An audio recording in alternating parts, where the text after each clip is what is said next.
di jéggalu ci tardé bii ñu am ñun parce que dañoo ne woon takkusaan mooy 17h dañuy door waxtaan wi yéen ñëpp yéen a ngi toog parce que bëri na ñuy def direct doon xaar may wax sénégalais yi di leen gaaral ni dañoo amoon lu ñu gàllankoor tuuti ndax tey bi ñu toogee ba booru midi ñii nga xam ne ñooy saytu suñu kaaraange dañoo gisoon ni am na benn woto boo xam ne te lépp nag filmé nañ ko heureusement ñaari fan a ngi nii mu taxaw sama wetu kër léeg-léeg ñaar ñi ci nekk génn bu ñu ñëwee taxaw di filmer sama kër di jël ay photo ba tey mu am ñenn ci sama waa kaaraange ñu jàppanteeg ñoom parce que loolu noonu dafa garaaw parce que loolu violation de domicile la violation de la vie privée la te constaté nañ ko te dinañ déposer plainte bañ leen ca gisee la ñu dem araftu leen mu am xëccoo seen diggante ñu ñëw wax ma ko daanaka bi ñu ma ko waxee dama leen ne dem leen ngeen jàppal ma leen parce que Macky Sall xoqatal gi muy xoqatal dafa war a xam ni ñun loolu yëngaluñu man Macky Sall mënumaa tiital yor na police yor na gendarme yor lu mu neex lu ko neex waaye mënumaa tiital su doon moom ak man rek ñoo ci des bët ak bët moo ak man rek bët ak bët wala APR ak Pastef rek bët ak bët léegi ñu gis ñuy ñokkali kon ñu jënk la réew jox la ay jumtuwaay yoo xam ne ñépp a ci yem nga koy utiliser yow pour di topp ay adversaire politique loolu tardement la wala deltu gannaaw la ci Sénégal te loolu Macky Sall la ko def bi xëccoo bi amee ñu am lu ñu bàyyi ñoom sax ca bañuy daw waaye bi ñu ubbee gannaaw oto bi nañu xam ne ñun Sénégal ñun ñëpp kenn nekkatul en sécurité ndax ñoom yor nañu ay jumtukaay yoo xam ne dañ koy ñëw taxawal fii boo duggee sa biir wanag di def sa soxla sax ñoo ngi dégg li ngay def loolu nag lu baax la cim réew waaye waroon nañ ko yóbbu nu ñuy def ba terroristes yi du ñu dugg Sénégal nu ñuy def ba samba boy yi du ñu dogaale nit ñi di foqati seen alal waaye jël un adversaire politique dem teg loolu di déglu lépp lu nekk ci biir këram di photo di filmer loolu mooy Macky Sall bi xëccoo bi amee nag ñoom ñu daw ba ñuy daw am na yu ñu fa bàyyi duma ci dugg loolu nag la police ne tey tembe il faut ñu delloo leen ko wala ñu am lu ñu jëflanteeg ñun identifié nañu ñeent ci sama waa sécurité ba defe naa Jibi Gueye Ndiaye mi ci la bokk sama protocole ne ñoom la ñu fas yéene jàpp parce que ñooñu ñoo jël loolu lu garaaw la ci réew mi te dinañu déposer plainte waaye dinañu saisir les organisations de défense des droits de l'homme ndax it man duma samba boy duma sàcckat duma terroriste te duma n'importe qui ci réew mi nag waxuma ko pour rëy rëylu waaye su ma doon n'importe qui caméra yi yëpp duñu fi taxaw tey te saa su ma wootee nii lay mel Macky Sall daf ma war a respecté ma respecté ko su ma respecté wul du ma ko respecté ak poste bu ñu ko munti jox man nit danga may respecté ma respecté la kon bi loolu weesoo ñu war a génn ñëw conférence de presse bi ñu téye suñu convoi ne du ñu génn parce que tant que delaw ñu leen mbir moomu mbir ma nag la ne ci biir ba tax ñu tiit du lu tuuti de xam naa warul doon lu tuuti kon fii la suñu démocratie toll il faut ñëpp xam ko terrorisme d'État moo fi nekk te Macky Sall moo ko jiite bu ñu leeralee loolu nag ba ñëpp xam lu tax ñu tardé may wax suñu mbokk yi ni réew mi presque fukki fan ak juróom a ngi nii ci tey ab wax lëmbe réew mi yéen ñëpp xam ngeen wax ji jarul may dugg ci détails yi muy loo xam ne nag lu war a tiis la ci ñun ñëpp ndax jamono joo xam ne àdduna bi yëpp a ngi am njàqare ci lii nga xam ne mooy li dal àdduna ba tey kenn mënatul tukki kenn mënatul liggéey normalement kenn sañatul génn guddi loolu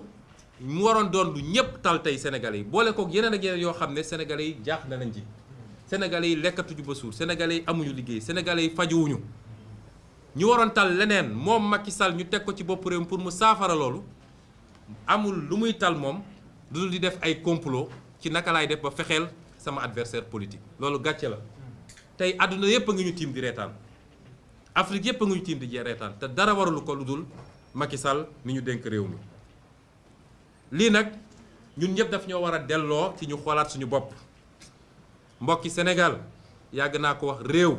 du caaxaan a koy defar réew mu la raw rek daf laa ëpp parlu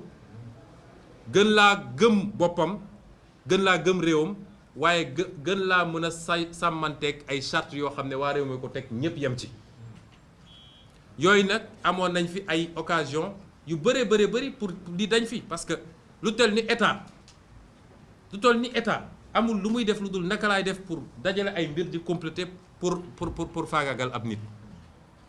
ça veut dire que amuñu état bi ñu am propriété ab nit la ak clan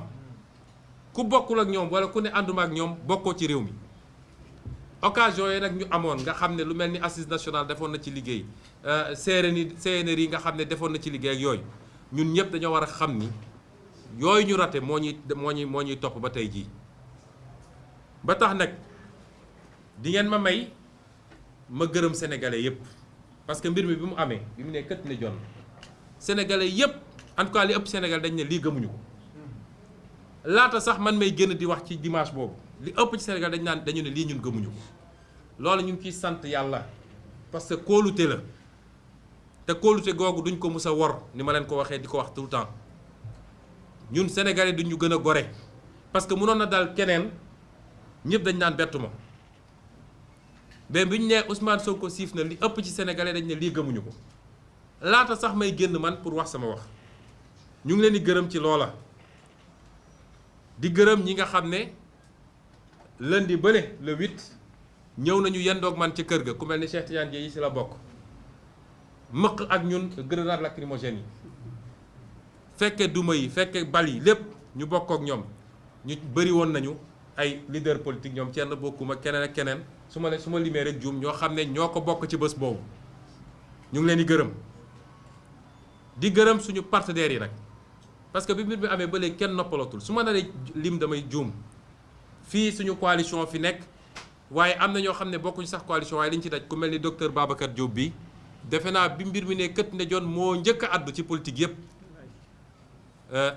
ci ma gisoon ko ci site internet yi ñooñu ñëpp ñoom mortala ñiy toog fii nit dof kenn ak keneen nelawatuñu lekkatuñu ñooñu ñëpp parce que ku déggul turam rek bu ma ko jàppee waaye xam naa leen ñu ngi leen di gis ñun ñëpp ñoom Dame Mbodj damay tooñ keroog benn waaye ne ko man léegi Ousmane Sonko Mbodj laa tudd ndax Dame Mbodj ak Aïda Mbodj lañ ca daj ak la ca def te defuñu ko pour intérêt bu ñuy ut si man ñenn ñi sax miinantewuñu Dame Mbodj defe naa benn yoon la ñu mës a gisee. ñooñu ñëpp lañ ca daj ñu leen ciy gërëm di gërëm waaye di gën a soññ ndawu Sénégal ndax keroog ndaw ji dafa am lu ñu wone lu ñu firndeel mooy naxe bi jeex na te ñoom dégg nañu suñu discours xam nañ luy suñu mbëbët ak suñu yéene ci réew mi ba tax ñu jaral leen liñ leen jaral ñun loolu la ñu wone keroog. te keroog dafa am lu tubaab naan un mythe est tombé mooy ndaw ñi wane nañ ñi li ñu doon wax ni sénégalais gëmul dara benn sénégalais parewul pour xeex loolu la ndaw ñi waree keroog may wax ndaw ñooñu di ngeen ñu gën a gore suñu bakkan bii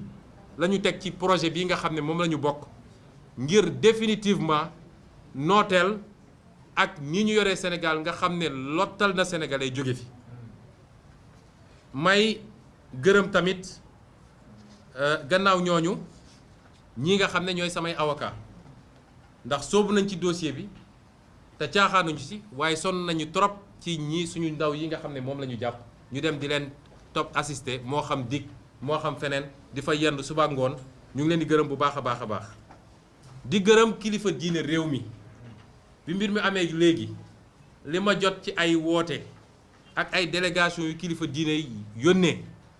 kilifa diine yépp nag laa wax ak ñaan yi ma yónnee yóbbante ma ko kenn xamul nu mu toll loolu feesal na sama xol trop di leen ci gërëm di leen wax nag ni bu ngeen gisee ni ñëwuma pour dugal leen ci mbir mi ñëwuma ci sàkku ci yéen pour ngeen àddu ci dafa fekk dama xam ni ki ma ko sékkal saa su xasee ba yëkkati lu mel nii mooy nu muy def ba fàggaagal ab adversaire am ci politique séddu ci kenn nawu ci kenn ormalu ci kenn te li fi xewoon xewaat fi xam am na fi ndax gis nañ fay dossiers yoo xam ne ay xalif généraux woon nañ ko ñaan ko mu lànk ne du ko def ñun nag orma googu ñu am ci yéen bëgg orma googu ñu bañ koo xotti moo tax ñëwuñu leen ne leen wax leen ci parce que lii bu xasee ba am moom su xasee ba dëgmal lu mel nii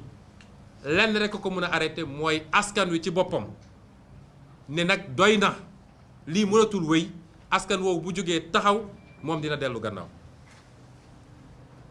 maa ngi it gërëm ñi nga xam ne ñoom laa bokkal assemblée nationale te ñu bokk ci kujje politique bi muy groupe démocratie et liberté nga xam ne moo boole PDS ak ñoom Mamadou Lamine Diallo tekkeeg bokk gis-gis ak parti yooyu yëpp wala muy ñi nga xam ne ñooy les non inscrits seen taxawaay bi mbir mi taxaw amee ba léegi rafet na ñu ngi leen ciy gërëm di leen ci sant waaye it di jagleel ngërëm xaasatan di ko jagleel sama avocate man muy madame Aïda Mbodj di ko jagleel kii nga xam ne moo waroon toogal groupe démocratie et liberté ci ñoom ñaar la woon moom muy benn bi muy Moustapha Guirassy waaye di ko jagleel sama sëriñ sama xarit nga xam ne mu waroon toogal les non inscrits di Cheikh Bamba Dièye ñett ñi li tax ma jagleel leen ko mooy ñoom seen taxawaay soo seetee weekend bi yëpp ñu dem ci média yëpp nag bàyyiwuñu benn seen taxawaay boobu ñu am ci média yi dafa ubbi bëtu sénégalais yi bu baax a baax ba ñu gën a xam li ne ci biir ma leen ciy gërëm bu baax ndax bokkuñu parti bokkuñu woon sax coalition ci élection présidentielle bi waaye dëgg rek moo tax ñu jóg di gërëm it Cheikh Abdou Bara Dolly nga xam ne bi mbir mi di jolli moom da koo fekkoon bitim réew waaye bi mu nee cëpp Sénégal dimanche bi passé defe naa bi mu wàcc aéroport la commencé def ay interview kon ñu leen di gërëm ñooñu ñëpp waaye di gërëm mboolem seen député opposition bi mbokki Sénégal donte moom Macky Sall ay moyens yu bëri la jël ut ay nit yu koy waxal ñu wasaare ko ci presse bi lu ne ñu koy bind lu ñu koy wax waaye gis nañ ni mbébétam dafa nax saay bu ñu ñëwee ba cappaandaw bi tey sénégalais boo jël gëmu ni am na benn sénégalais boo xam ne gëm na ñoom li ñuy wax nañ am na waaye li gën a neex mooy sénégalais boo waxal mu ne ñun xam nañ ni lii complot la te ñoom ba ñuy sumb seen lii ku leen ne woon nii lay demee defe naa duñ ci dugg parce que dañ koo togg ba xam ne bàyyiwuñu dara may xamal sénégalais yi ni couvre-feu ak état d'urgence bi ñu décrété sax feebar bi taxul ñu décrété ko seen plan la ñu toggoon ba teg bu ko def pour que suñ ko defee benn Sénégal du mun a yëngatu ku yëngatu ñu ne la état d'urgence wala couvre-feu jàpp la ndell yi ngeen di dégg ñu koy sànni fenn ci réew mi nga xam ne gëjoon nañ fa dégg bombardement wala dara ñu jékki-jékki rek ndell yi takarnaase lépp lii moo ko waraloon pour mën a fexe ba foofu ku yëngatu ñu ne la sécurité nationale wala nu mu tudd sécurité nationale wala état d'urgence lii lépp Macky Sall ak état am dajale ko jubluwuñ si lu dul nu ñuy faagagalee benn adversaire man de xaw ma woon ni am naa dayoo boobu ci Sénégal lii lépp nga dajale ko def sa complot mobiliser moyens yëpp pour faagagal benn adversaire rek ndax adversaire boobu wër nga fu ne pour am fu ñu jàppe fu ñu ko mën a jàppee ni mës naa jël ci xaalisu réew mi ba may nekk ci biir di liggéey mës naa jël dërëm gu mu moomul ci xaalisu réew mi wala mës naa jël ay terrain yu moomul wala mës naa fu ne nga wër ko amoo ko nga ne kon naa génn ci loolu dem ut ci vie privée fu ma koy jaare pour faagagal ko lii dafa ñaaw ci Sénégal dafa ñaaw ci Afrique ndax waroon dépasser lii may wax nag Macky Sall moom ci boppam ak ñi mu àndal ne ko léegi de seeni pexe xam nañ ko te fi ngeen ñu woo mën nañ leen fi fekk te jël nañu suñuy matuwaay bu dee lii rek moo des ci pexe nañu xam ni dinañ leen ci fekk te jël nañ suñu matuwaay du ma sori nag ndax wax bu yegg boroom xel moomu ko. kon mbokk yi du ma sori ci démontrer lan mooy complot bi Sénégal yëpp xam nañ ko ndax boo defee li nga def ba pare dem woo gendarmerie jox ko ne defal enquête gendarmerie def enquête génne ci lii may wax nii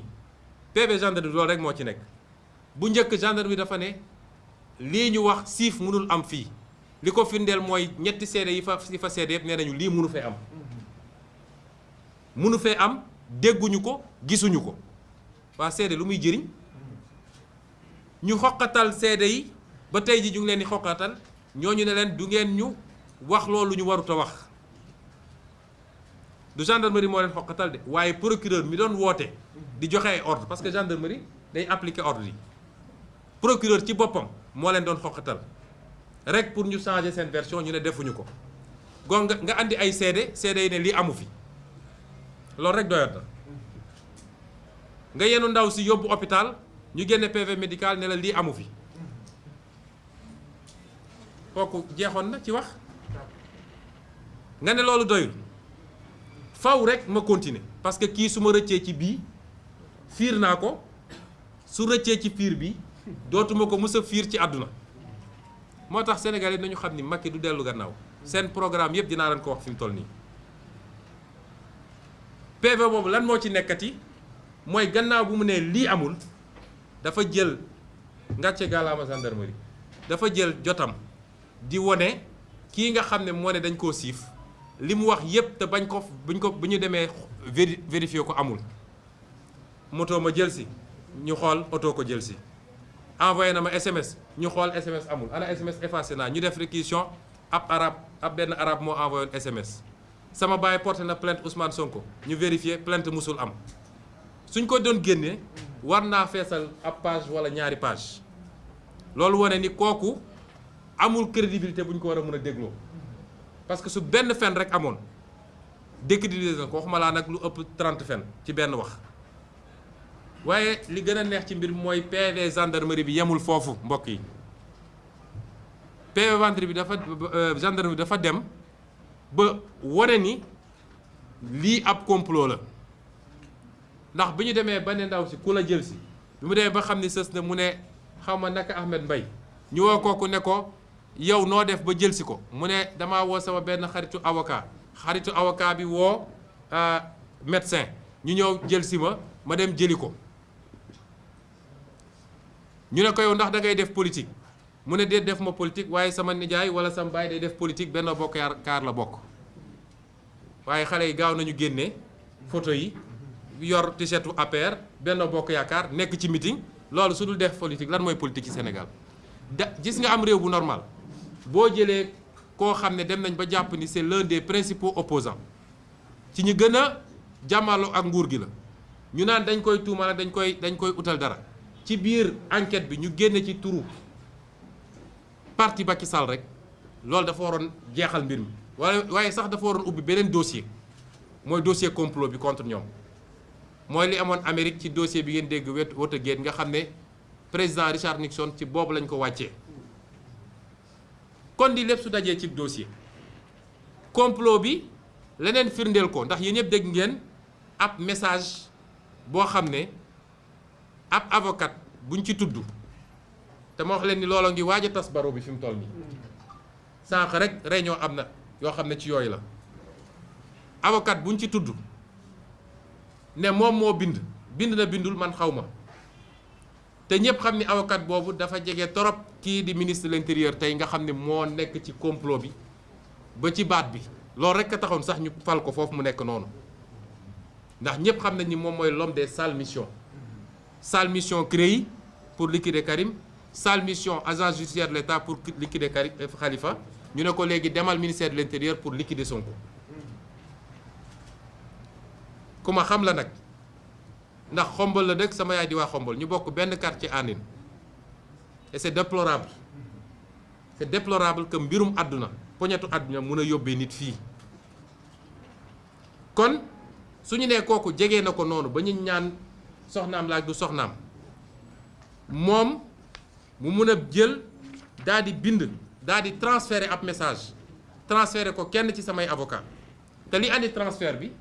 mooy bi ñu tuddee turam rek dafa woo sama avocat ne ko ah am naa problème waruñu woon tudd sama tur ci lii rawatina sama vie privée nangam bi mu raccroché léeg-léeg xam nga dernier numéro bi nga woo booy gaawtu mun nga juum yónnee ko kooko moo tax message bi egsi foofa seeni pexe dañoo xamul luy yàlla Macky Sall defe naa dafa gëmul yàlla moom ci boppam waaye message boobu ma faram-fàcce ko ci wolof lam ci bind mooy ci mbir mii ci coow lii am dinaa ci joxe benn conseil la ñu bind ci message bi mu transféré moom bu dee moom bind ko it jot na ko parce que dafa bokk ci cercle bi doon ko transféré keneen ku bokk ci cercle bi parce que ku bokkul ci cercle bi duñu la envoyé message bi ku bokkul ci cercle comploteur bi doo jot message bi waaye lim ci wax dafa ne maa ngi leen di jox benn tegtal ci dossier bii nga xam ne dossier DSK la may wax suñu mbokk yi ni DSK mooy Dominique Strauss-Kahn nekkoon benn kilifa France boo xam ne dafa waroon nekk candidat ci élection présidentielle far mu am lu ko dab ba ñu jiiñ ko ni dafa siif benn nit fële New York coow mujj ci am ba mën na nekk candidat kon ñoom lii lépp nag buñ ci tuddee DSK rek moo liñ ciy jublu mooy nu ñuy def ba Ousmane Sonko du nekk candidat loolu rek la mu ne donc ci dossier bi li ma leen di digal yéen mooy bu leen ko tëj kaso ndax bu ngeen ko tëjee kaso dina yëngal réew mi nit ñi dinañ génn di manifester fii ak waa bitim réew pour ñu bàyyi ko mu génn mu ne donc li ma leen di sant man mooy bu ñu yëkkatee malaanu kiiraayam mooy immunité parlementaire bi na ko juge d'instruction convoqué mu ñëw mu déglu ko bàyyi ko mu ñibbi convoqué ko mu ñëw bàyyiwaat ko mu ñibbi ba keroog instruction bi jeex ñu dem procès bu ñu demee procès nag fexe leen ba fësal ni jote am na moom ak xale bu jigéen bi loolu rek doy na jarul ngeen koy tëj bu ko defee maqaamam biir Sénégal day wadd deram day yàqu loolu moo nekk ci message bi lii rek firnde na complot leneen loo ci yokk rek day ëpp moo tax bi ñu demee nag ba rapport bi jëm côté boobu ci la procureur tiit ne waa gendarmerie arrêté leen enquête bi parce que bëgguloon gendarmerie woo médecin bi bëgguloon gendarmerie woo avocat bi bëgguloon gendarmerie woo nijaay ga sax wala papa ja loolu moo tax ñu ak yi may wax nag ni dama ko fàtte woon ci français ku mën a gis Macky Sall na nga ko laaj ndax xam na Adji Sarr am déet Macky Sall ku ko gis na ko laaj ndax xam na Adji Sarr am déet ndax mos naa gisee ak moom am déet ndax wax naa moom am déet mooy président wu Sénégal may leeral nag benn mbir bu am solo mbir moomu mooy sénégalais yépp mën nañu après wax ni Ousmane Sonko moo ne woon keroog bu ñu yëkkatee sama mbalaanu kiiraay muy sama immunité keroog googu laay dem uyu ji buñ ma woowee ma wax ni dama ne woon bu dee jaar nañu ci yoon bi nga xam ne moom la constitution teg moom la règlement intérieur de l'Assemblée nationale nga xam ne loi organique teg saa suñu jaaree foofu respecté ko bu ñu yëkkatee sama mbalaanu kiiraay ma dem fa may wax sénégalais nag dañoo respecté wul loolu te loolu man wax naa ko avocat yi wax nañ ko professeur de droit yi wax nañ ko même organisation de société civile yi def nañu ñoom seen benn communiqué muy Amnesty muy RADDHO muy keneen ak keneen ne dañoo respecté wul àq ak yelleef Ousmane Sonko en tant que député ci ni ñu ko defee. wax naa léegi ci français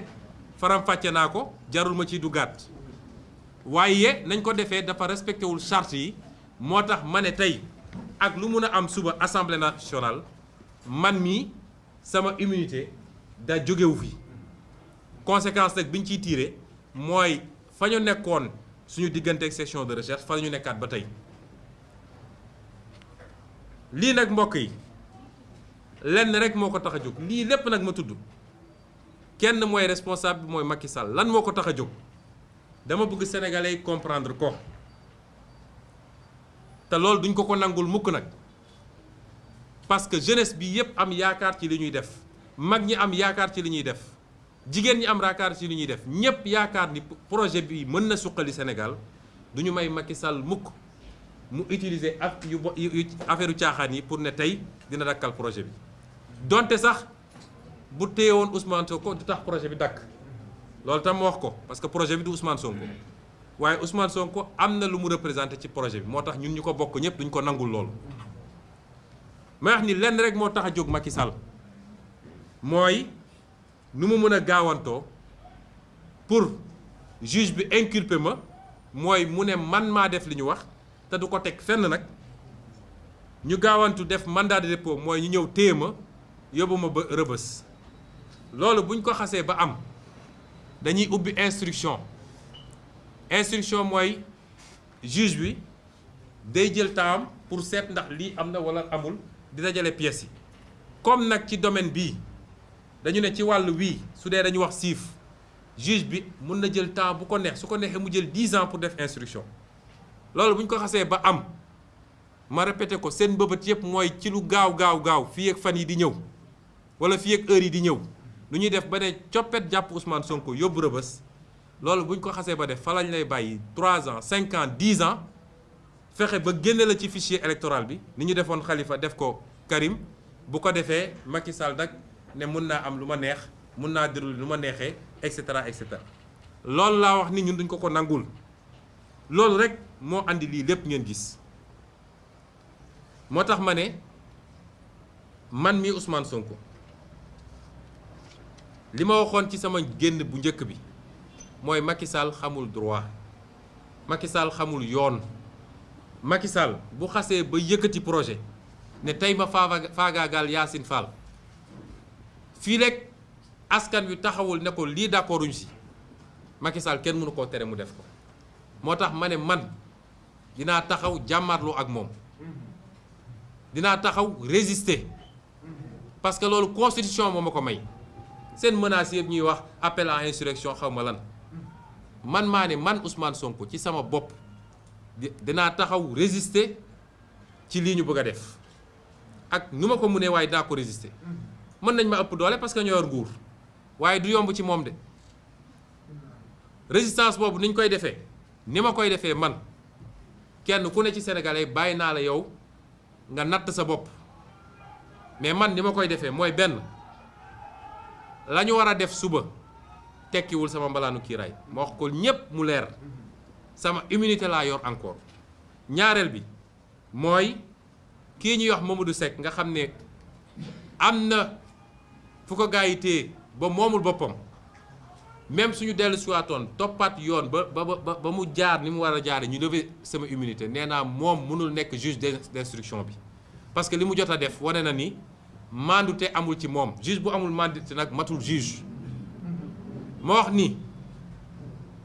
ñoo ngi bàyyi bët ak xel ki ñuy wax Samba Sall ñu koy wax doyen des juges ndax dossier bu ñu mus a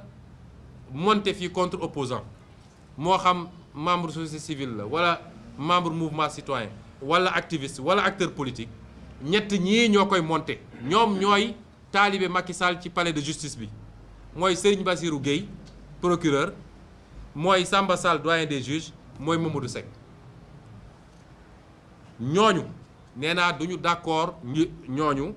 jël ko te samay avocat bind nañ ba pare déposer ko foofu ne récuser nañu parce que loolu yoon a ko moom yoon a ko maye mooy soo gisee ku la doyul mun nga ne kii bugguma mu àtte ma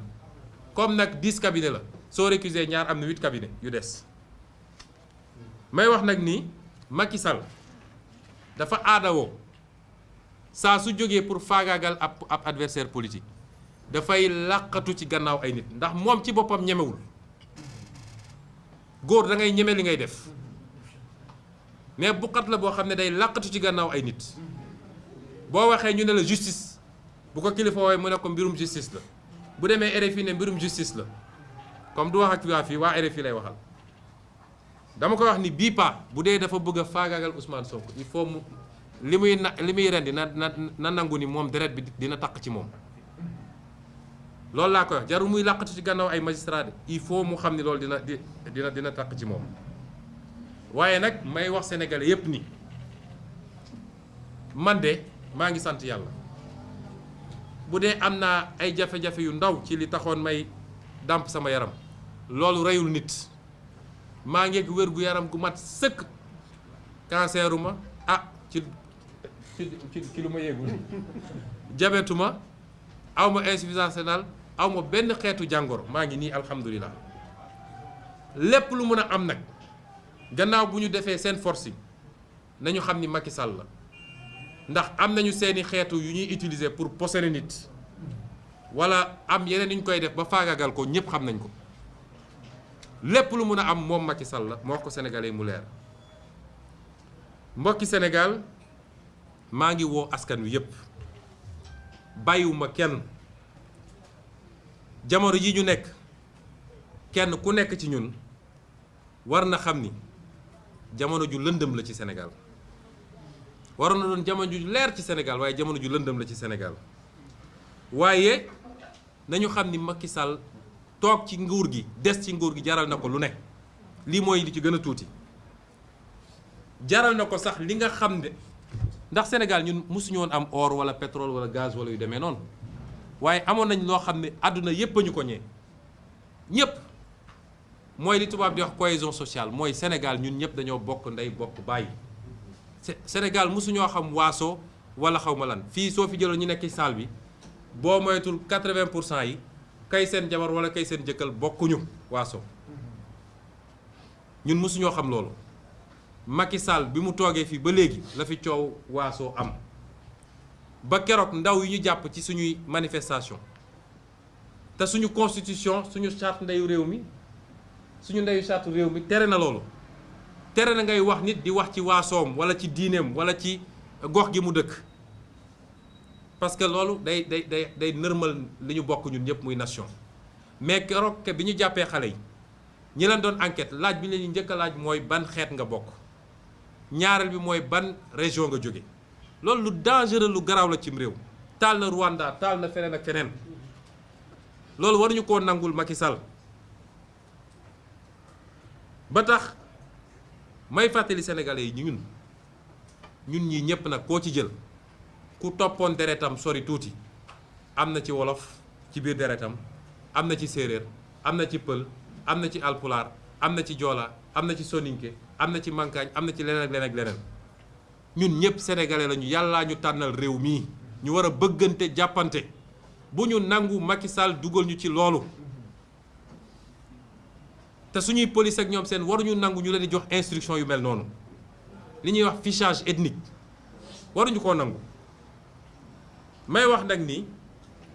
ñun de ci suñu jëpp bopp yàllaa ma may man ci sama bopp suñuy wax métis ci Sénégal man métis la am ca xombal am ca Paal am ca Fuuta am ca Casamance am ca Siin am feneen ak feneen ñun loolu mooy Sénégal may wax nag ngeen may ma wax tuuti ci mbirum Casamance parce que bi ma duggee ci politique ba léegi ñii ma jàmmaar lool kenn mësut a gis acteur politique jamono ñoom Lamine Gueye ba tey mësuñoo gis ku dugg ci politique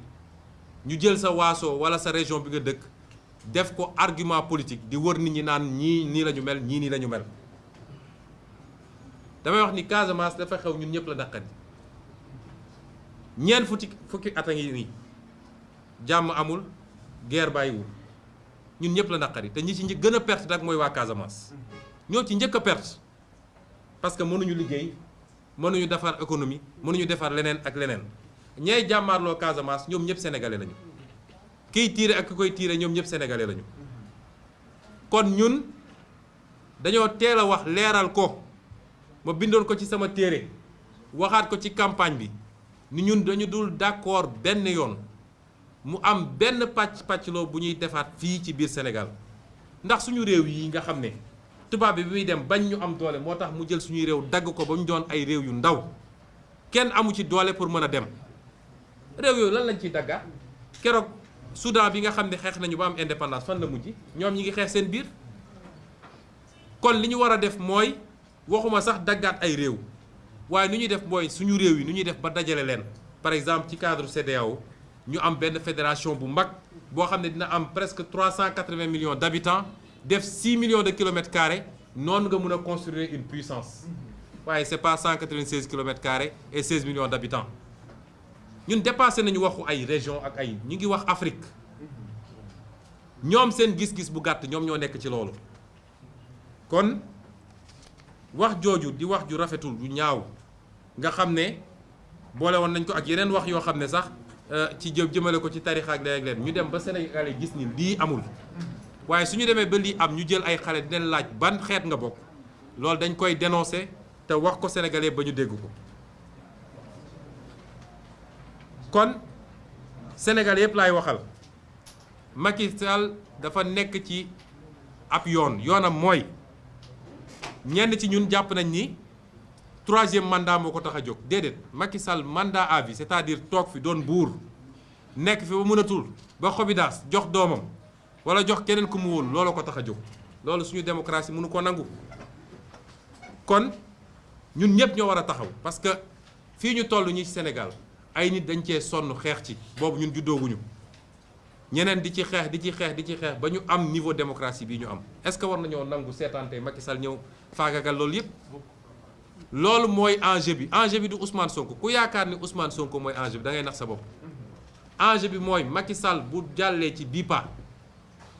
Sénégalais yëpp dina leen fi duma bëccëg ci mbir kam ku neeti d'accord maak moom xamal ni yaa ngi kaso moo tax ma woo Sénégalais yëpp woo naa jigéen ñi bu leen nangu da ngeen xeex ba sonn pour am loi yi ngeen am pour ni ñuy dale ci kaw jigéen ñi ni ñu leen di jaaye doole jeex bu leen nangu ñu jël ko politiquer ko woo naa ndaw ñi nga xam ne lott nañu sonn nañu amuñu liggéey ñii ñi ngi dee ci géej gi ñii di dee ci désert bi ñuy wuti feneen lu ñu mënoon am fii seen réew may wax ndaw ñooñu ni xeex bii seen xeex la parce que lii ñuy def suñ ko réussir ba effacer ko xam leen ni amatu leen avenir fii biir Sénégal benn clan mooy toog noot Sénégalais yi ku wax mu duma la woo naa acteur politique yépp acteur politique gu opposition bi ma wax leen ni Macky Sall lii ñun occasion la waroon doon ñu booloo manko daa di fexe ba wëlbati rapport de force bi parce que suñ ko bàyyee amul kenn koo xam ne di nga amati jàmm te amul kenn koo xam ne mus na laa xañ sa droit nga yaakaar ni dina la ko delloo jamais de la vie kon ñun dañoo war a profité ci lii booloo jàkkaarloog Macky Sall ba fii lay jógee respecté ñu may wax tamit ñi nga xam ne waa diaspora bi la di ay Sénégalais yoo xam ne dañoo bàyyi seen réew bàyyi seeni mbokk dem nangu nekk ay ndoxandéem feneen ngir rek lii nga xam ne échec la ci suñu réew te ñoom seen yorin bu ñaaw moo ko andi ba ndóol nekk fi ba ñàkk nekk fi ba chômage nekk fi ñu dem fortaatu loo xam ne dinañu mën a jàppale famille damay wax diaspora boobu yéen a njëkk a xam ñun li ñuy wax lu mu doon ba ñu commencé politique yéen a ñu njëkk a comprendre yéen a njëkk a ñëw bokk ci li ñuy def yéen a njëkk a ñëw dajale seen xaalis ne da ngeen ciy dugal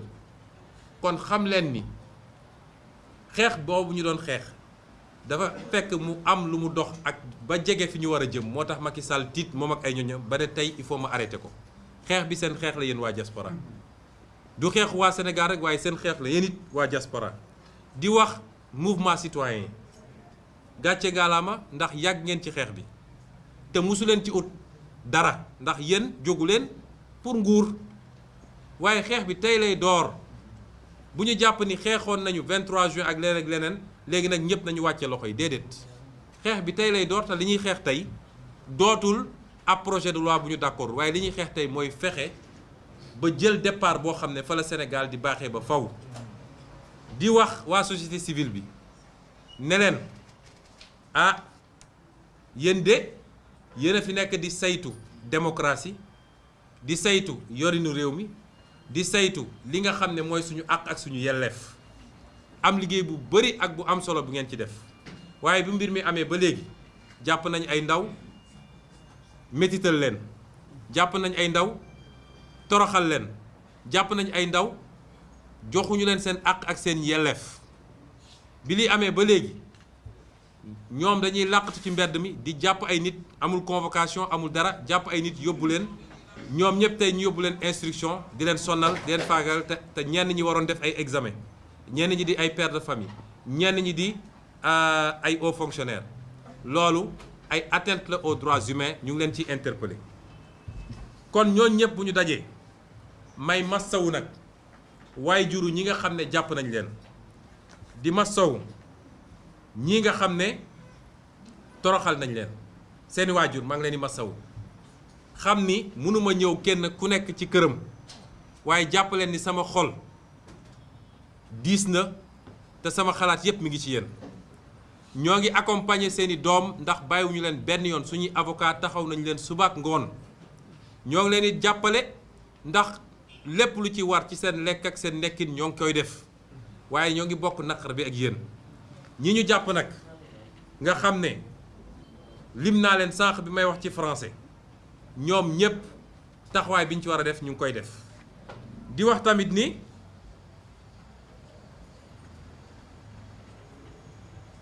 ñii nga xam ne jàppoon nañ leen te bàyyi leen, nga xam ne sonal na leen ñoom it, ñi nga xam ne gaañu nañ ci. maa ngi joxe sànq exemple rek xale bi ñuy wax Boubacar Ba nga xam ne fukki fan ak juróom benn rek la am, fukki at ak juróom benn. tey loxo bi dañ koo dagg ndax dañ ko alkaatee ko dóor bal ci loxo bi. photo yaa ngi fii, barki démb lañ ko def intervention. ak kii nga xam ne ñu ngi koy wax Ousmane Diop Vito di Pastef Sindia, nga xam ne tey dafa war a def rééducation parce que paralysie partielle la am, waaye dañ ko opéré CTO, bal bi ci bopp bi la newoon, ñu dóor ko bal à bout portant. yooyu yëpp ñu ngi koy naqarlu, di leen massaw, di wax ni Macky Sall na xam ni lii muy def dina ko dab, ndax su dul fii di ci àdduna, ndax dafa am loo xam ne bu wéyee ci violence d'État day yóbbu nit ci li ñuy wax crime contre l'humanité. kon ñi ngi wax tam Macky Sall ni ñii mu jàpp ñu mat fanweer ak ñett na leen bàyyi, ndax bàyyi na fi ñoo xam ne sàcc nañu xaalisu réew mi, bàyyi na fi ñoo xam ne luxus nañu, bàyyi na fi ñoo xam ne def nañu garaaw a garaaw. ñii defuñu dara lu dul génn manifester, réagir ci provocation bi amoon. na leen bàyyi parce que ay prisonniers politiques lañu. may wax tamit ni ndaw sii nga xam ne madame Coulibaly la tudd, parce que dama bëgg sénégalais yi xam, ñu koy wax Ndeye Khady Ndiaye nga xam ne moom bërëb boobu, ñu ngi koy faagagal gu métti, parce que dañ ko doon forcer pour mu soppi déclaration mu bañ. ba tey jii këram liggéeyatul. benn ñaar, saa su ne ñi nga bàyyi ay waxambaane ñu taxaw foofu di ko yóoxoog di ko menacer. démb si guddi rek borom këram génn di dem jëndi meew ci boutique bi, dañ koo xaañ xeer ba toj bopp bi. loolu régime terrorisme la, il faut mu jeex ci réew mi. Sénégalais yi il faut ñu xam lii xew, te loolu lépp Macky Sall moo ko commandé. may wax tamit ni suñu gendarmerie nationale ngàcce gaalaama ci seen taxawaay bu rafet, ndax ñoom dañoo am dàkkantal bi mooy honneur et patrie. loolu su ma ko doon tekki docteur ci wolof mooy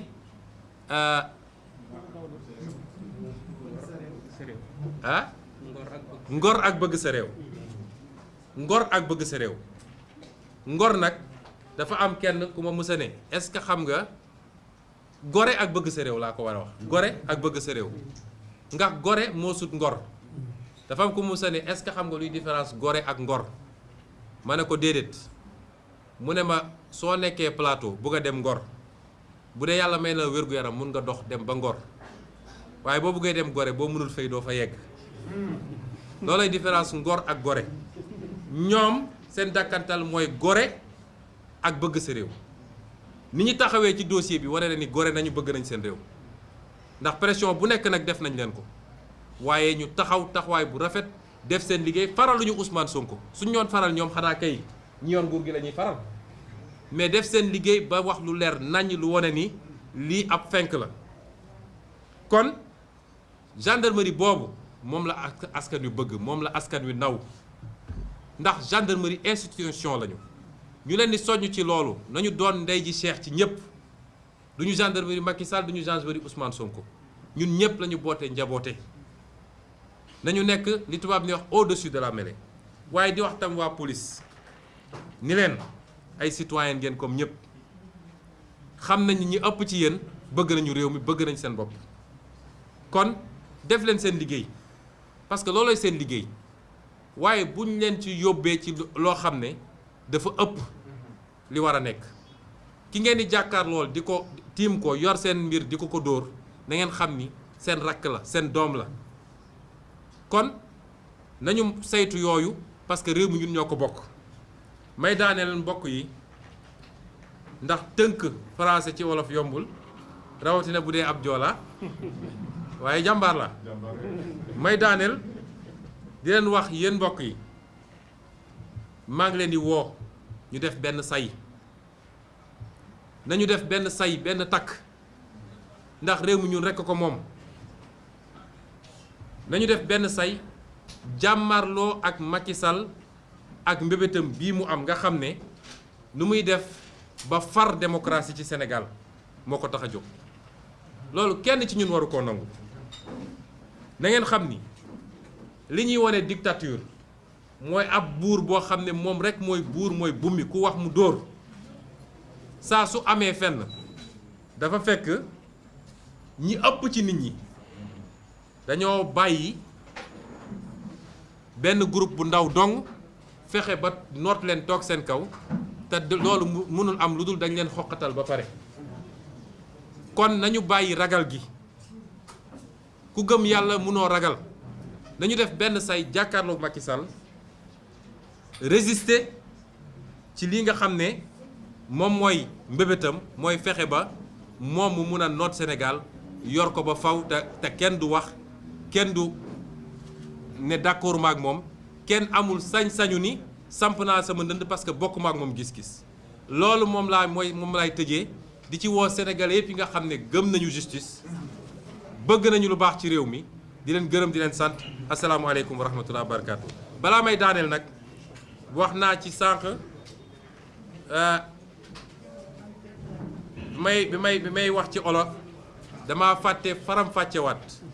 gannaaw bi ma waxee sama avocat waxoon naa ci français sama ñeneen ñi nga xam ne ñoom Cheikh Bamba Dièye ak ñoom Girassi liggéey bi ñu ci def am na solo donc wax naa ñoom Aïda Mbodj ñoom El Hadj Malick Guèye Mame Diarra Fam Aïssatou Sabara Abdou Bara Dolly Toussaint Manga Marie Sow sëñ Cheikh Mbacké sëñ Abdou Mbacké Daara Bara Dolly ñooñu ñëpp mënuma lim ñëpp mais ñëpp maa ngi leen di gërëm di rafetlu seen taxawaay ci liggéey bi nga xam ne def nañ ko te liggéey boobu tax na ba Sénégalais yu bëri gën a ubbi seen i gët ci li nga xam ne mooy ay pexe Macky Sall ñu ngi leen gërëm di leen sant. Let's go.